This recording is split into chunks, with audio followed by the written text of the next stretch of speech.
सद्गुरू श्री ब्रह्मचैतन्य महाराज गोंदवलेकर यांचं प्रवचन 18 नोव्हेंबर। श्रद्धा ही मोठी शक्ती आहे। फार चिकित्सा करीत बसणे हे मानवी देहबुद्धीचे लक्षण आहे। दुकानात गिऱ्हाईक आले आणि मालाची फार चिकित्सा करू लागले की हे गिऱ्हाईक काही विकत घेणार नाही असे दुकानदार मनात समजतो। परमार्थातही अतिचिकित्सा करणाऱ्या माणसाचे तसेच आहे। रणांगणावर गुरूंना कसे मारावे या चिकित्सेत अर्जुन पडला। भगवंतांनी अर्जुनाला आपले रूप दाखवले। त्यात पुढे होणाऱ्या सर्व गोष्टी अर्जुनाला दिसू लागल्या।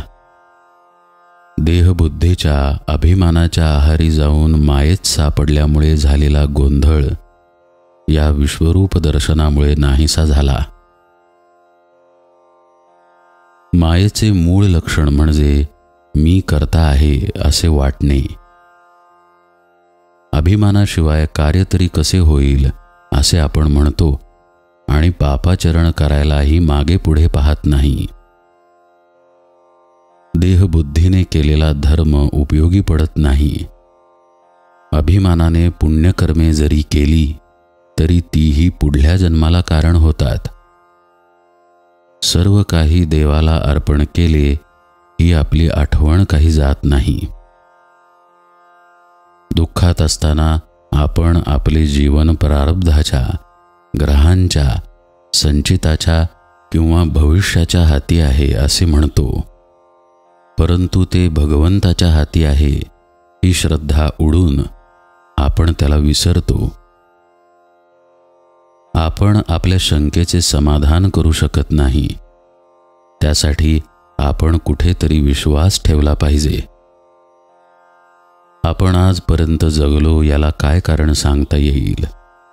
आपण मेलो नाही म्हणून जगलो इतकेच। मी कसा जगलो याचे कारण कुणालाही सांगता येणार नाही। म्हणून राखणारा भगवंत आहे ही श्रद्धा असावी। ही सृष्टी भगवंताने उत्पन्न केली। सृष्टीमध्ये भगवंत सर्व ठिकाणी भरलेला आहे। तो आनंदमय आहे। आपण त्याचे अंश आहोत। मग आपण दुःखी का? याचे उत्तर असे की देव आहे असे खऱ्या अर्थाने आपण वागत नाही।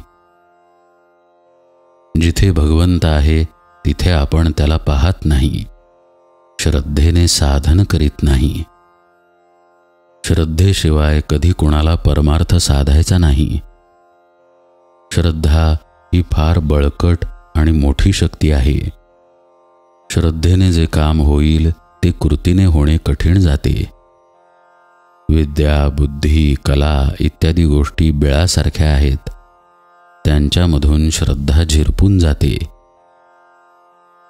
विद्वानांची मते आपापसात जमत नाहीत आणि त्यामुळे आपली श्रद्धा डळमळते आणि मग आपल्याला आणखी वाचन केल्याशिवाय चैनच पडत नाही।